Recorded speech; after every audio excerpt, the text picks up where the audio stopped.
Olá, esse é um vídeo para o 6º ano, volume 3, matéria de artes. Meu nome é professora Júlia e hoje eu vou ensinar vocês sobre a música no período medieval. Antes da gente começar a falar de música, eu quero que vocês parem para lembrar das suas aulas de história. Vocês lembram o que aconteceu no início do século V com a queda do Império Romano? Foi o início do período medieval. E muitos de vocês já devem ter ouvido que o período medieval, a Idade Média, era a Idade das Trevas. Vocês sabem por quê? Vocês acham que era porque tinha uma maldição em cima da Europa e por isso era das trevas? Não necessariamente. A Europa passava por um período bem difícil, realmente. Havia muitas pestes, muita violência, muita fome, guerras. Os europeus estavam se movimentando muito mais. As embarcações traziam coisas de lugares diferentes do mundo. Então, com isso, veio a peste bubônica. Ratos traziam pulgas e carrapatos, e nisso muita gente morreu. Foi um período muito difícil mesmo. É porque ela é automaticamente comparada com o que veio após, no século XV, que foi o Renascimento. Um período, como o próprio nome diz, né? Um renascer. Para entender sobre a música no período medieval é muito simples. Vocês podem estar pensando que é algo complexo, como é que eu vou entender sobre uma música super erudita dessa época, mas não era bem assim. Vamos por partes. A música na época medieval era basicamente dividida em dois tipos. A música sacra, que é a música de igreja, a música para fins religiosos, e a música não sacra, a música que é de entretenimento, a música do povo, a música que não era tocada dentro da igreja e nem tinha fins religiosos. Nisso podemos traçar algumas semelhanças, algumas diferenças das músicas de hoje. Hoje temos música pop, música rock, sertanejo, tem de tudo. E mesmo assim, a gente pode dividir entre músicas para entretenimento e músicas para louvor, certo? Então vamos entender um pouquinho mais da música sacra. A música sacra ou a música religiosa, ela é basicamente feita para o culto. Ela tem uma finalidade de servir a fé cristã. Dentro dessa categoria, houve o desenvolvimento do estilo musical chamado canto gregoriano. Vocês já devem ter ouvido falar ou ouvido o próprio canto gregoriano. Esse estilo de canto foi criado para que a pessoa que estivesse ouvindo dentro das missas entrasse em um estado meditativo. Então, quando vocês forem ouvir, daqui a pouco, eu vou pedir para quem pode colocar fone de ouvido e fechar os olhos, porque essa é a intenção do canto gregoriano, uma interiorização, e vocês podem ouvir bem as vozes. O canto gregoriano era feita exclusivamente por vozes masculinas. Em alguns momentos podia ser feito por femininas, mas era raríssimo. E podia ser uma voz ou uma junção de várias vozes, e sempre em a capela. A capela é quando a música é apenas com a voz e sem acompanhamento instrumental. Se vocês quiserem conhecer um grupo contemporâneo de a capela, que não é de canto gregoriano, mas vocês podem ter uma ideia do que é o a capela, vocês podem ir no YouTube e buscar por Pentatonix. Bem, voltando para o canto gregoriano, outras características eram: eles sempre usavam textos religiosos normalmente em latim, e além de promover esse estado meditativo, o canto trabalha com um ritmo bem flexível, que vai acompanhando a letra, diferente de hoje, que há um ritmo em partituras ou em anotações musicais que vão fazer a música ter o seu ritmo. Justamente, o canto gregoriano não tinha a intenção de ser um ritmo para a dança. Dentro da igreja não havia a dança, mas sim a contemplação. Por isso, o canto traz essa energia de contemplação. Vamos ouvir um pouquinho do canto gregoriano? Demite celibus, lucis tuae radium, veni mater pauperum, veni dator munerum, veni lumen cordium,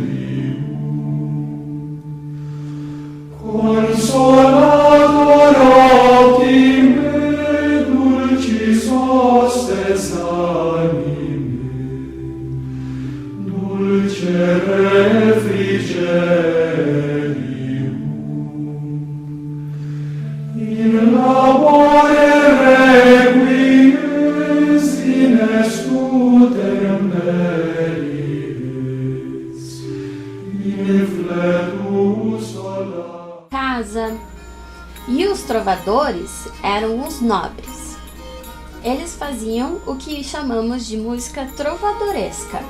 Essa música era ritmada para a dança.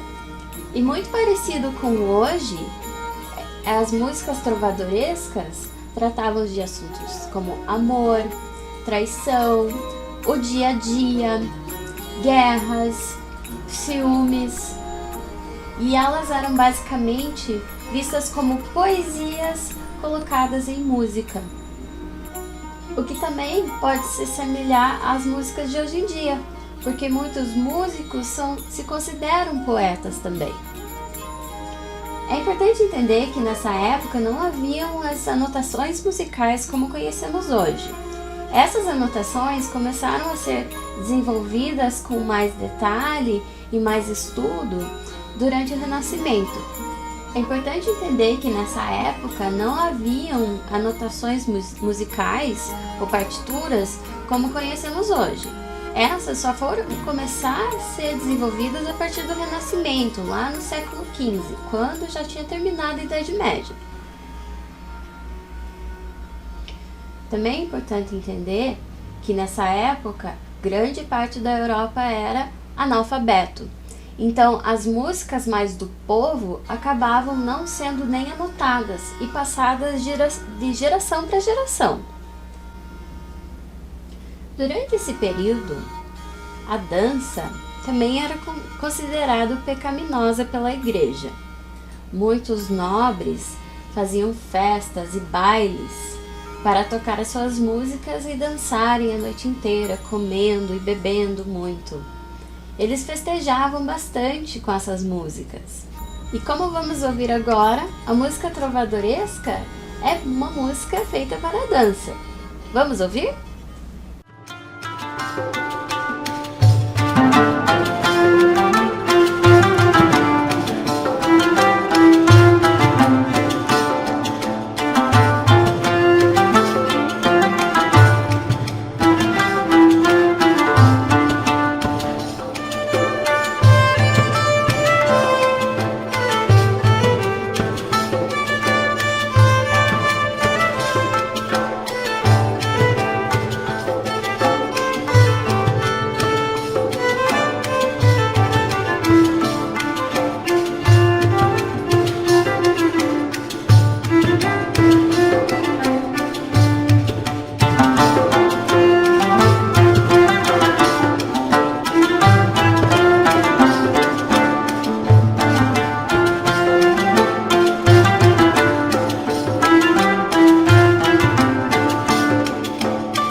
Mesmo a igreja medieval sendo contra a dança, Havia sim momentos em que ela era permitida dentro da igreja.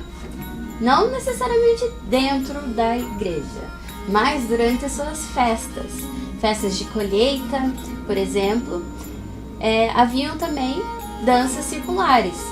Eram danças mais rígidas, não como hoje que conhecemos, que podemos mexer nos nossos quadris, nos nossos ombros.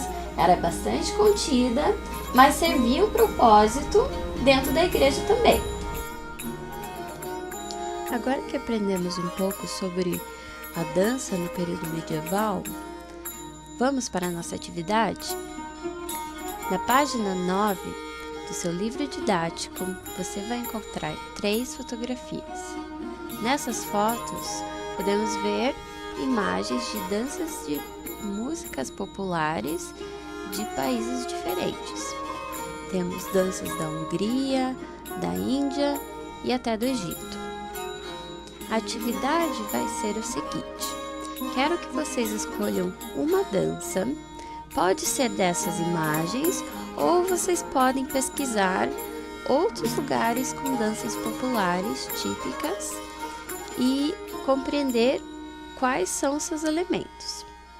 Pesquisem vídeos, escutem a música, vejam seus movimentos. A dança que vocês escolherem, vocês vão tentar imitar em casa. Como? Perceba suas vestimentas.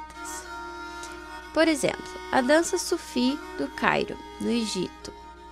Essa dança, você vê que os homens estão vestidos um chapéu, uma saia longa branca e roupas inteiras brancas, e eles giram com os braços no ar. Vocês conseguem imitar essa pose? Vocês conseguem imaginar qual é a música que eles estão dançando? Eu fiz a minha pesquisa e ouvi esse som.